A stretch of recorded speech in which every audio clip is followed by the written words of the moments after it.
Okay guys, so I just want to briefly go over with you section 5-4, which is the formal definition of an antiderivative and an indefinite integral. Okay, so it shouldn't take very long, so just bear with me. Formal definition of antiderivative and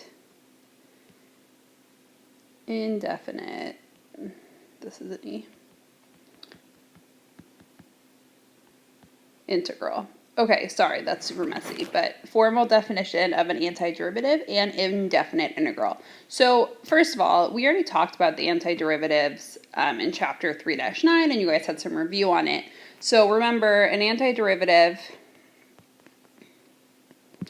takes a derivative and brings it back to its original function. Okay, now another word for antiderivative is an integral. Okay, so those words are interchangeable.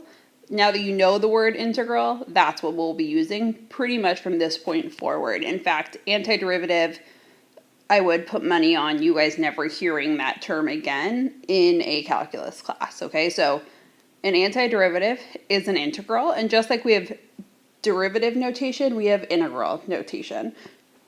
So the notation for an integral is just this big S looking thing, and it looks like an S because it has to do with a sum.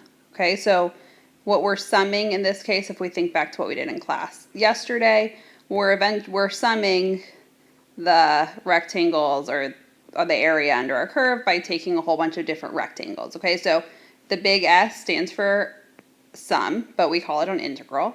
And then you put your function on the inside. So in this case, I could say the integral of x cubed, for example. And then you always want to include your differential. So you always want to put in dx if I gave you, for example, the integral of u cubed. Why is this not working? The integral of u cubed, you would put in du, okay? Because that's, again, your differential. So when you're saying this thing out loud, you would pronounce this as the integral of x cubed with respect to x.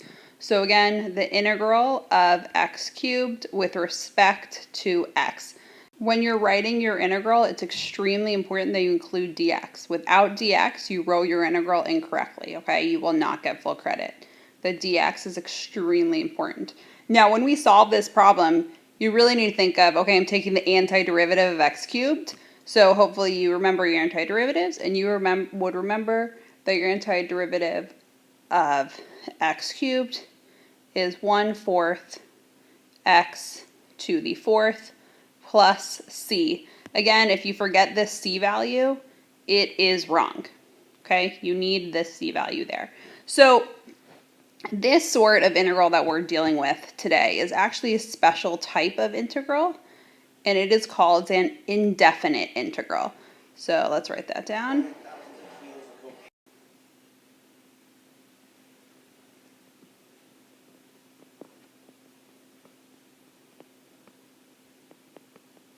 And the reason it's called an indefinite integral is because we can't figure out what our c value is. We're not given that initial condition you would need to determine c. Okay, so it's an indefinite integral when you can't figure out that c value.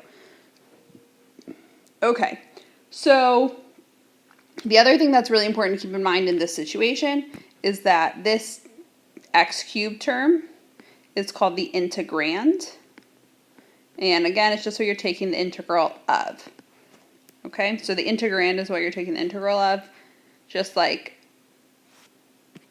your dividend and your divisor, what you're dividing and what you're dividing by. Okay, so we're dealing with integrals, and they're indefinite integrals here because we can't determine what our c value is. We just leave it as plus c, and just as a final reminder for the 1,000,000th time, without this plus c, your answer is wrong. So a few properties about integrals that are important. So properties. So the first one is when you're dealing with a constant.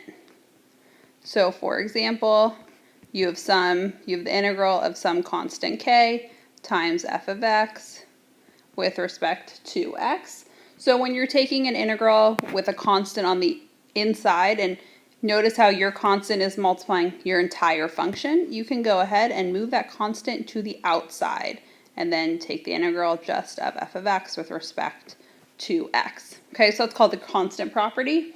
And then the other one is when we're talking about a sum.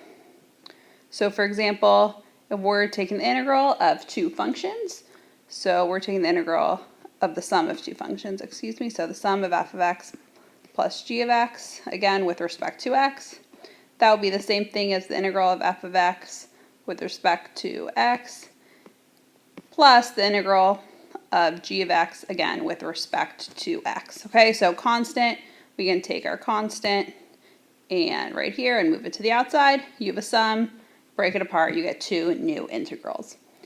Okay, so let's go ahead and do one more example, and then that will be it. So let me get a new color here. Okay, example 1, evaluate, meaning solve or find, okay, the integral of 5 cosine 5x plus 3 times with respect to x. Now, it's really, really important here to notice that I put all of 5x plus 3 in parentheses because it all is part of my cosine. Okay, if I drop those parentheses, this problem would change. So keep that in mind. Some of you guys tend to drop those parentheses. They're important. They mean something. So using my first rule, which is my constant rule, right? I have a constant, so I can pull that to the outside. So when I do that, I'm going to get 5 times the integral of cosine of 5x plus 3 with respect to x.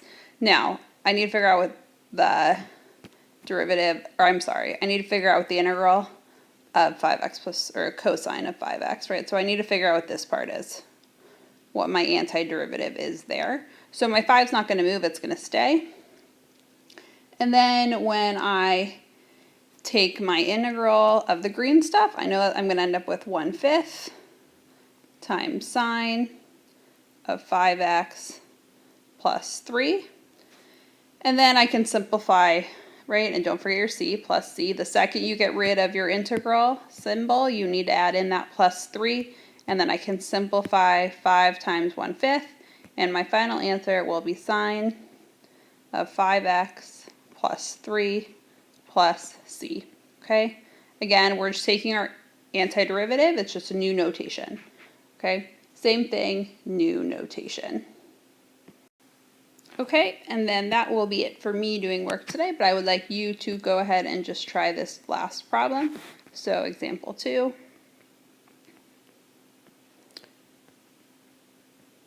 Evaluate